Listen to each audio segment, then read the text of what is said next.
You've probably heard that sound or something similar when you get behind the wheel of a car. It's a seatbelt warning system and a reminder to buckle up.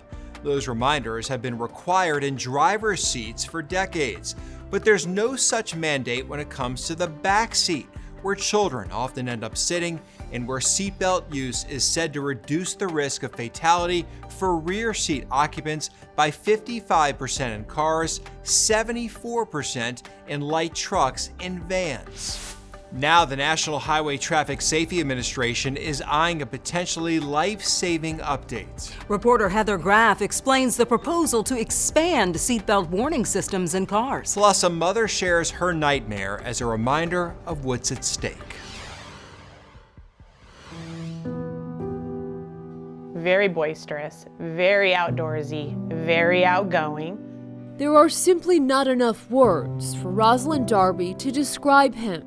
You know, he was kind of a jewel to me. Because her son Calvin was one of a kind. And their time together was far too short. I mean, it's hard. It was August of 2007, a vacation and a road trip for their family of 6. I drove maybe half a block and I said, Calvin, do you have your seatbelt on? And he said, I don't think he said anything. I think he just sighed, and we pulled over and heard the click. And so we went on our way. What Rosalind didn't know is that Calvin later unbuckled as they drove through rural Idaho. And this image of their mangled SUV shows you what happened next. I knew that he had passed away when we crashed. 12-year-old Calvin was the only fatality and the only one not wearing a seatbelt. A 3- and a 5-year-old in the rear, and then a 12-year-old and 11-month-old in the middle, and 2 adults in the front. And everybody that was buckled lived. The seatbelts saved their lives. And still, my son would be 28. All these years later, Rosalind can't help but think this sound might have kept Calvin safe. I just feel like, dang, if we would have just had that, you know? She's talking about seatbelt warning systems featuring visual and audible alerts that activate when a belt is not fastened. The reminders currently required only in driver's seats under federal motor vehicle safety standards that date back to the 1970s. Seatbelts are really the first line of defense when you're in a crash to protect you, but not enough people are buckling up. Kathy Chase leads the group known as Advocates for Highway and Auto Safety that's long been pushing to expand seatbelt warning systems to all seating positions, citing statistics that show the impact of belt use. For instance, in 2021, about 26,000 passenger vehicle occupants lost their lives on U.S. roads. And among those crashes in which restraint status is known, 57% of rear seat fatalities were unbelted. You know, we have in our cars, we have reminders if the trunk is open or the skylight is still open or your gas tank is running low. But there's no reminder for the passenger side or anyone in the rear seats to buckle up. This is beyond urgent. Other countries are already requiring this? The European Union has required belt reminders for all passengers since 2019. What does that say to you? We're behind. We could be saving lives that we're not. In fact, Congress, way back in 2012, directed the U.S. Department of Transportation's National Highway Traffic Safety Administration to begin what's known as a rulemaking to mandate those seatbelt reminders for back seats. But more than a decade later, it still hasn't happened. It's dependent upon the leadership of the U.S. Department of Transportation, which of course changes from administration to administration. And while many automakers have voluntarily added seatbelt warning systems for the front passenger seat, data from NHTSA indicates just 47% of new cars feature those same reminders in the back. This, as the National Occupant Protection Use Survey shows, seatbelt use for years has been lower in the rear seat than the front. It's beyond frustrating. It's tragic. Then, in August of 2023, a significant step forward. NHTSA finally announced a proposed rule that would require automobile manufacturers to equip vehicles with seatbelt use warning systems for the right front passenger and rear seats as well. The agency estimates the changes would prevent approximately 300 non-fatal injuries and over 100 fatalities every year.